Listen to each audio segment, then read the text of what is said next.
네, 이렇게 뭐 대중음악도 하고 또 이렇게 잘 알려진 찬송가도 하고 그러는데 한번 저희들한테 뭐 악기도 이렇게 많이 안 비싸다고 그러고 아니 그래도 그거는 상당히 좋은 것은 한 한 별로 100만 원 정도면 제일 좋은 거 아니요. 아니 그래? 그래요. 그런 거? 그거는 보통이 한 80만 원 예. 그 정도 할 거예요. 몇 백만 원 하던데요. 예. 그래? 좋은 거는. 그러겠지. 이제 악기 값은 그러는데 그 거기에 따른 이제 뭐 앰프랄지 아 뭐 그렇지. 등등. 그게 이제 또 예, 해가죠. 예, 그게 많이. 그 김 집사님 같은 경우는 금방 배우시겠어요. 그거 하실 때 기본적인 다 악기를 하셔서. 근데 이제 그건 이제 정식 그 악기로는 그렇죠. 악기로는 안 들어가죠. 안 들어가고. 그것은 그냥 예, 뭐라고 할까 좀 어떻게 보면 아코디언처럼도 보기도 하고 예. 뭐그 겉모습은 그것도 저 하려면 조그만한 것도 있고 큰 거 있고 있잖아. 네, 완전히 맞아요. 사이즈가 많아요. 네. 이번에 그러면 하면 그 몇 분 정도가 함께 참여해요? 8명. 8명이? 예, 예. 아, 우리 회원이 11명이거든요. 멋지다. 3명은 못 갔어요. 멋지다. 아. 이번에 저기 벚꽃축제 쪽에 가냐 거기도 벚꽃 축제는 언제 뭐예요? 4월 11일 4월 11일 다음 토요일 다음. 다음 토요일 다음 그러면 지나가겠다 꽃이. 예 지금 그러겠네요. 다음 주부터 꽃이 확 피거든요. 예 그러겠대요. 네. 약간 올해도 그 벚꽃이 빠를 것 같아요. 예 지금 빨리 거의 다 폈어요. 네. 날씨가 오늘 같은 경우는 뭐 거의 뭐 이제 그 한 폈던가요? 예 폈어요. 그럼 다음 주면 확 피겠네요. 다 폈고 다음 주면. 예. 그 우리 국도에서 가게. 다음 주에 그 성도들 그 병원 가면 원래 아니고요. 네. 그 다음 주거든요. 근데 한 주 당겨갖고 그러니까 말씀을 드렸으니까 그- 알아서 하시겠죠. 거기 가고 벚꽃, 싶다고 해서. 네. 아이고 그래서 이제 가까운 데서 꽃이 피니까 예. 꽃도 좀 보고 그래야지. 그 솥댐 바로 밑에 있잖아요. 예. 거기도 참 이뻐요. 멋있고. 거기. 네. 좋아요 거기도. 이제 그쪽으로 그냥 네. 밥 조금 싸가지고 아 밥을 많이 싸가지고 해. 조금 싸. 조금 자기도 조금씩 그러니까요. 네. 그래요. 우리 교인들 가서 먹으면 안 되나요? 어디? 거기 나가서 이번 일요일날 주일날? 주일날 근데 이제 그 외부 목사님 오셔가지고 식사를 그렇게 하니까 가능한 아버지는? 생각해보죠. 그거 아니면 잠깐. 그 다음 주라도. 그리고 이제 우리가 끝나고 그날 또 신박을 6가정을 해야 돼서 그래. 아 이번 돌아오는 주 이번 말고 돌아오는 주. 저기 그다음 주. 그다음 부활주일을 부활주일. 식사를 밖에서 하는 것을 네. 시켜다 먹으면 되잖아요 거기서. 거기서 네. 그것도 이따 성당을 이야기 좀 해보죠. 장모님이랑 한번 네, 상의해보세요. 장모님. 우리 찬송 같이 하죠. 369장을 다 함께 찬송하죠.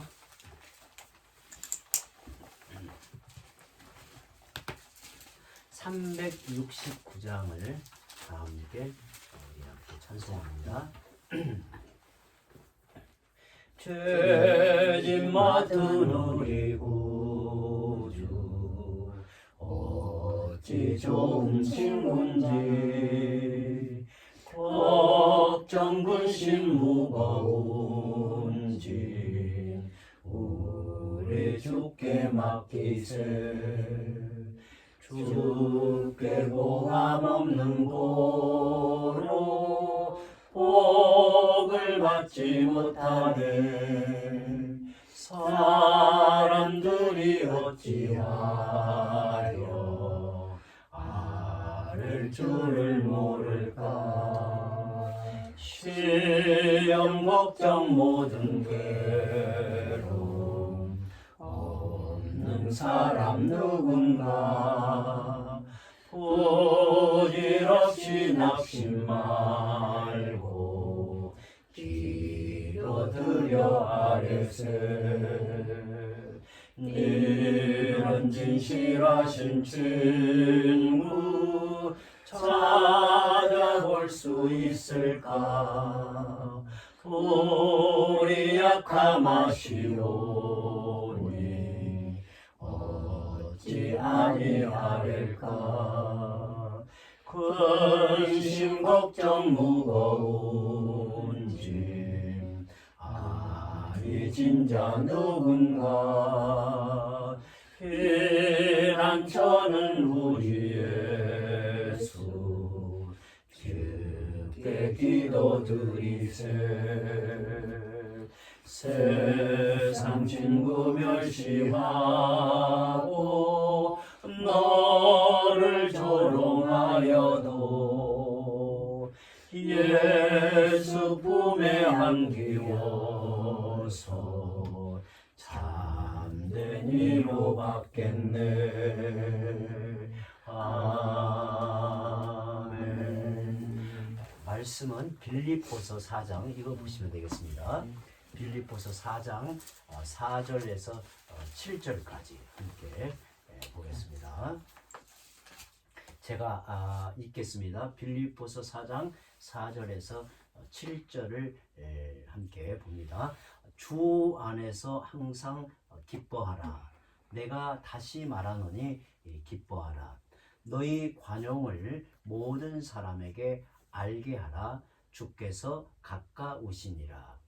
아무것도 염려하지 말고 다만 모든 일에 기도와 간구로 너희 구할 것을 감사함으로 하나님께 아뢰라. 그리하면 모든 지각에 뛰어난 하나님의 평강이 그리스도 예수 안에서 너희 마음과 생각을 지키시리라. 아멘. 아마 우리 김 집사님이나 권사님 이 말씀을 잘 아신 줄 압니다.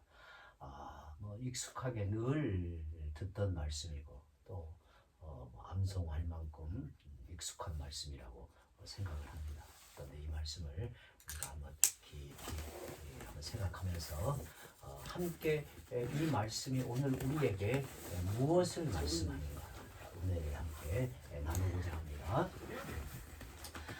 이 말씀을 가만히 보면요, 이 말씀은 이제 사도 바울이 빌립보 교회 성도들에게 보낸 편지이죠. 빌립보서라는 이 말씀이. 그런데 이 편지를 보낼 때 바울의 처지가 어떤 상황이냐면 로마 감옥에 갇혀 있는 상황입니다. 지금은 감옥의 환경이 다 인권도 보장이 되고 아주 어려운 환경은 아니죠. 지금은. 근데 옛날 1세기 당시에 로마의 감옥은 그 지중해 연안의 습기의 영향을 많이 받았다고 해요. 그래서 습하고 또 춥고 그리고 어둡고 굉장히 열악한 환경에서 고통을 겪는 이 상황에서 이 편지를 보냅니다. 아마 바울은 이 편지를 보낼 때 내가 주님 앞에 설 날이 가까웠다라는 생각을 가졌던 것 같아요.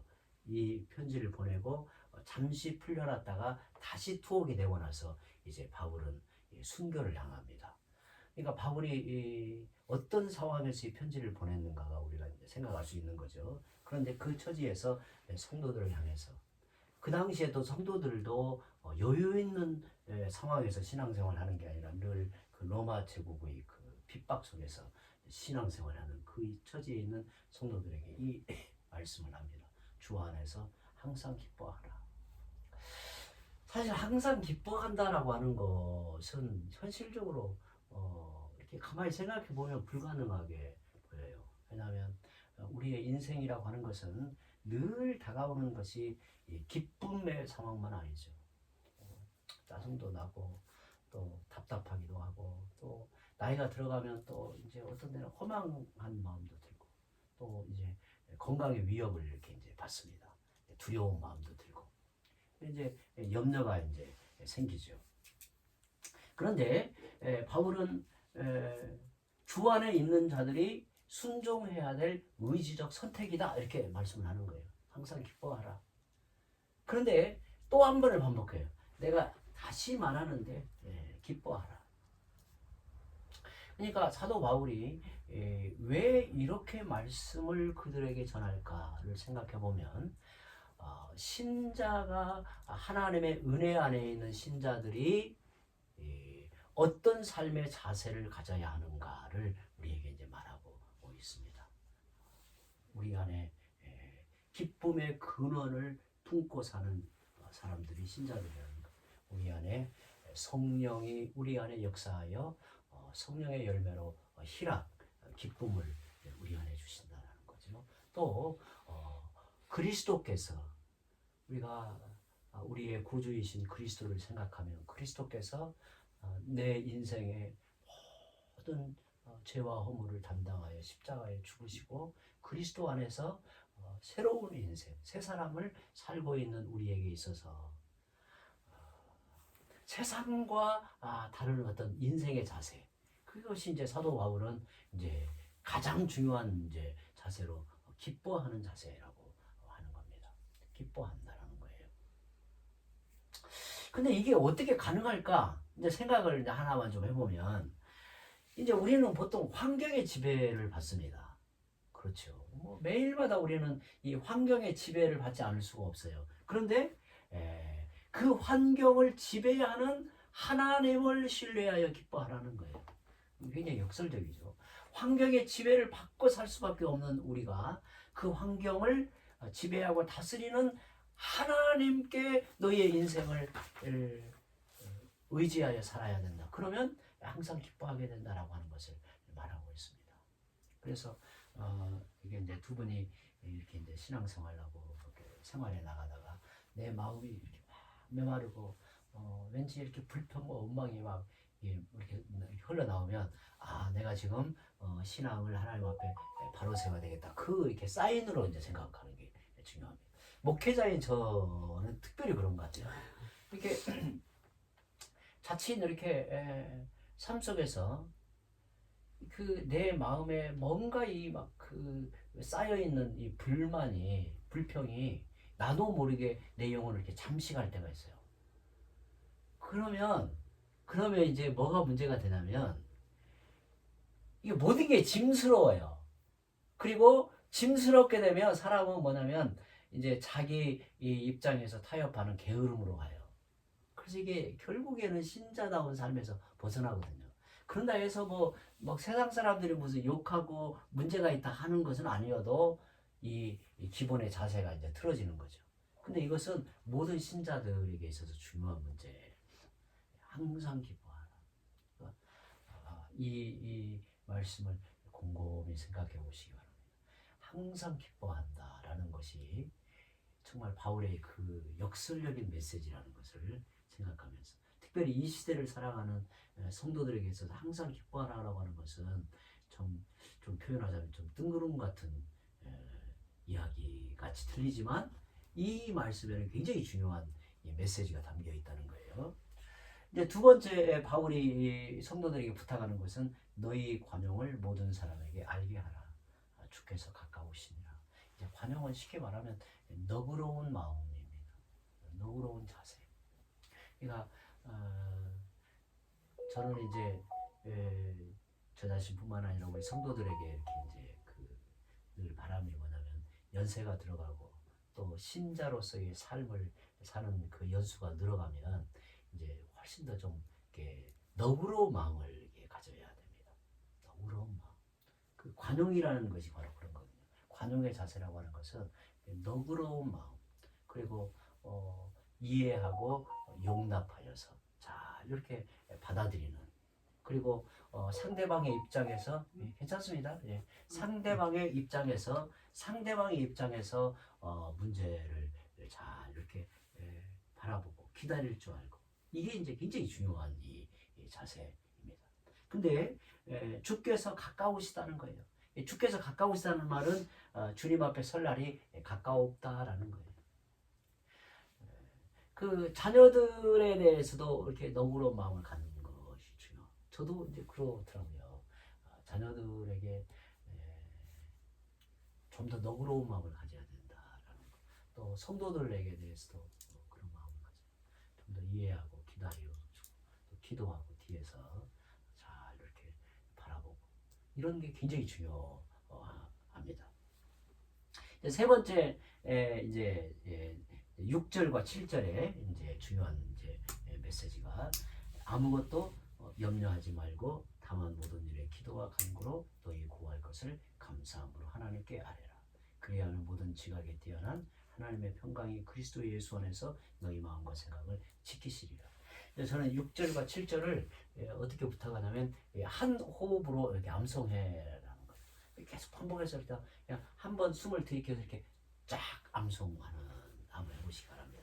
여기에는 굉장히 중요한 이 메시지가 담겨 있습니다. 마치 4절에서 주 안에서 항상 기뻐하라라고 하는 것처럼 이제 또 아주 그 역설적인 거죠. 아무것도 염려하지 말라. 이게 참 이게 그럴 법한 이야기인가 하는 생각이 들죠. 왜냐하면 인생이라고 하는 것은 항상 문제 앞에 서 있잖아요. 우리가 죽을 때까지 염려하지 않을 수가 없죠. 건강의 문제, 자녀 문제, 또 경제적인 것, 또 미래에 대한 어떤 불안, 이 모든 것이 이제 내게 염려로 다가와요.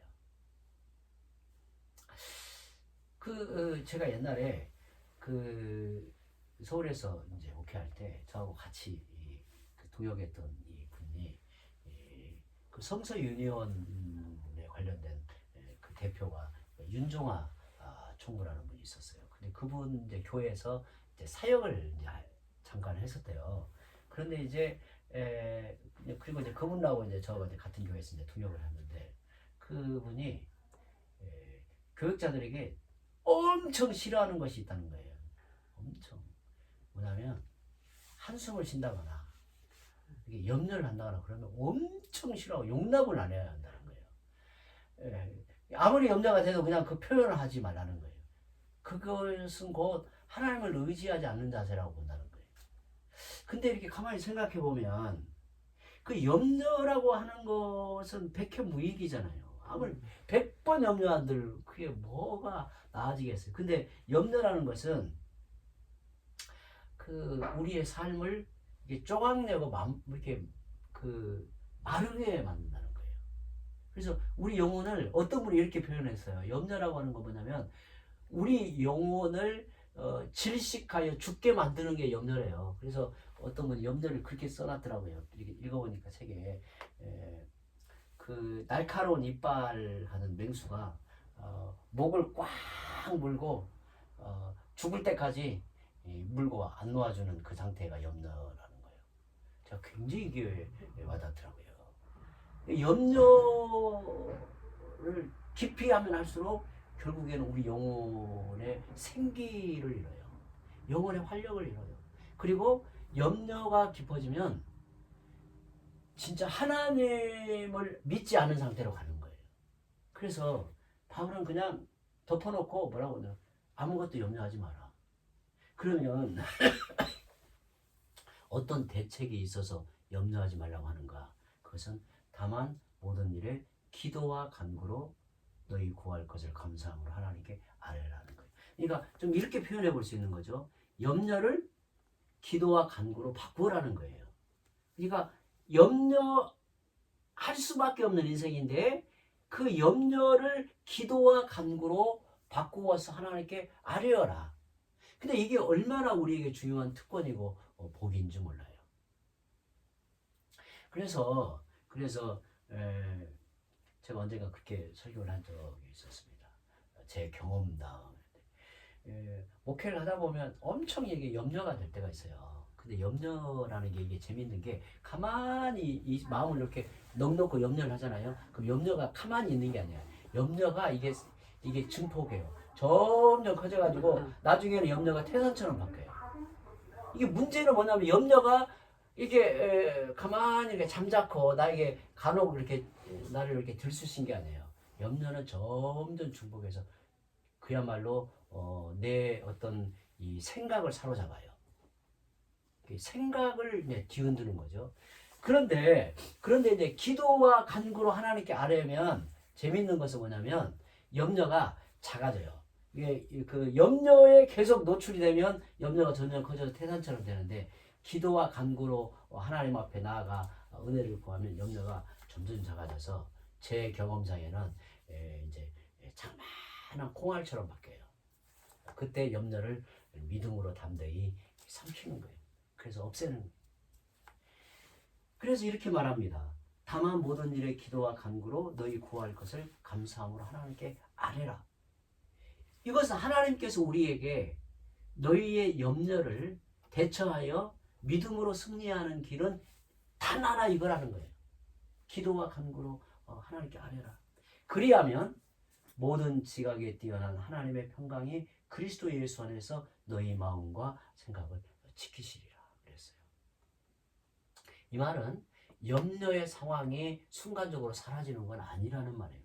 여전히 염려의 상황에 있지만 그것을 보는 시각이 달라지고 내 마음, 내 영혼이 생기가 넘치고 담대해지면 그것을 대처하는 마음의 여유와 지혜가 생겨요. 이게 염려가 저는 같은 경우는 문제가 뭐로 생각이 드냐면 염려를 하게 되면 누군가를 원망하게 되더라고요, 저는. 그러니까 염려가 막 이게 차오르면 이제 목사는 정말 이게 조심해야 되는 건 뭐냐면 성도들을 원망하게 돼요. 아, 저러지 않았으면 좋겠는데 왜 저럴까 봐 이게 간단 말이죠. 근데 사실 하나님께서 그거잖아요. 기도하라는 거죠. 기도해라. 하나님께 은혜를 구하라. 하나님이 그 일에 간섭하여 하나님의 뜻을 드러내고 역사하신다라는 거잖아요. 그래서 기도하면 우리가 이제 염려 대신에 기도와 간구로 하나님께 아뢰잖아요. 그러면 하나님께서 즉시 우리에게 주시는 은혜로 응답해 주시는 게 있어요. 그게 바로 뭐냐면 평강이에요. 이것은 즉시 응답이에요. 어떻게 했냐면 하나님 앞에 정말 내 마음을 토하여 은혜를 구하고 부르짖고 간구하면 문제가 내 앞에 여전히 있어도 내 안에 평강이 내 마음에 이렇게 흘러요. 그리고 하나님이 이 일을 통해 이루어 가시는 뜻을 이렇게 바라봐요. 그리고 여유 있게 그 문제를 대처해요. 그런데 이렇게 말합니다. 그리하면 모든 지각에 뛰어난이라는 말은 모든 것을 초월하는 이라는 말이에요. 그러니까 염려가 우리 인생에 풍랑을 일으키잖아요. 내 마음에 막 풍랑을 막 일으켜요. 근데 이 모든 것을 뛰어넘는 초월하는 하나님의 평강이 그리스도 예수 안에서 너희 마음과 생각을 지키시리라 그랬어요. 그래서 사실은 평강이 우리 마음을 지켜주시는 거예요. 불안한 마음이, 불안한 생각이 우리 마음을 공격하지 못하도록, 해하지 못하도록 하나님의 평강의 파수꾼을 세워 우리 마음을 지켜주시는 겁니다. 하나님의 평강이 우리 마음을 지배하면 어떤 상황도 이겨낼 힘이 생겨요. 어떤 상황도 이겨낼 힘이 생깁니다. 이 말씀을 특별히 세 가지를 꼭 기억했으면 좋겠습니다. 주 안에서 항상 기뻐하라. 또 하나는 너그러운 마음, 너그러운 자세를 모든 사람에게 이렇게 알게 하라. 세 번째는 염려하지 말고 기도와 간구로 하나님께 아뢰어라. 그러면 하나님이 헤쳐나갈 지혜, 헤쳐나갈 길을 인도하신다라고 이렇게 말씀을 하십니다. 우리 장로님 기도드립니다. 하나님 감사합니다. 꽃피는 봄날을 주시니 이 아름다운 날에 더 아름다운 김규현 집사님, 조정순 고사님 댁에서 신방 예배를 드릴 수 있게 하시니 감사합니다. 아멘. 악기를 연주하는 좋은 달란트를 주셔서 이 아름다운 봄에 주민들을 섬기게 하시니 더욱 감사합니다. 이분들의 삶이 항상 기뻐하는 삶이 될 수 있도록 은혜 내려 주옵소서. 장소가 혹 감옥일지라도, 상황이 혹 재수일지라도, 성공하지 못할지라도, 부귀 대신에 빈곤이 있을지라도, 돈이 부족하고 인기가 부족하고 권세가 없을지라도 항상 기뻐할 수 있게 하여 주옵소서. 아멘. 성도가 상황에 관계없이 항상 기뻐할 수 있는 이유는 하나님을 신뢰하기 때문이고, 김규현 집사님과 조정순 권사님의 이름이 하늘나라에 있는 생명책에 기록되어 있음을 알기 때문이고, 천국에 갔을 때 상급이 기다리고 있음을 기대하기 때문이고 아멘. 그곳에 갔을 때 눈물을 닦아주실 주님이 기다리고 계심을 알기 때문이며 운명이 변하여 결국 우리들의 운명이 하나님의 영광이 되는 운명이 되는 것을 알기 때문입니다. 그러니 주께서 가까워오고 계시는 날, 주 앞에 설 날이 점점 가까워지는 이 시기에 더욱 너그럽게 성도답게 그리스도인답게 살아내게 하여 주옵시고 염려 대신 기도하고 간구하는 인생이 되게 하여 주옵소서. 두 분의 섬기는 모습이 교회에서 본이 되고 두 분의 섬기는 모습으로 교회 안에서 이루어가는 분들이 많사오니 그 섬기는 손이 강건하게 하시고 섬기는 손길을 하나님께서 지켜주시고 하나님께서 갚아주시옵소서. 감사하고 우리 주 예수 그리스도 이름으로 기도합니다. 아멘. 아멘. 감사합니다. 예, 감사.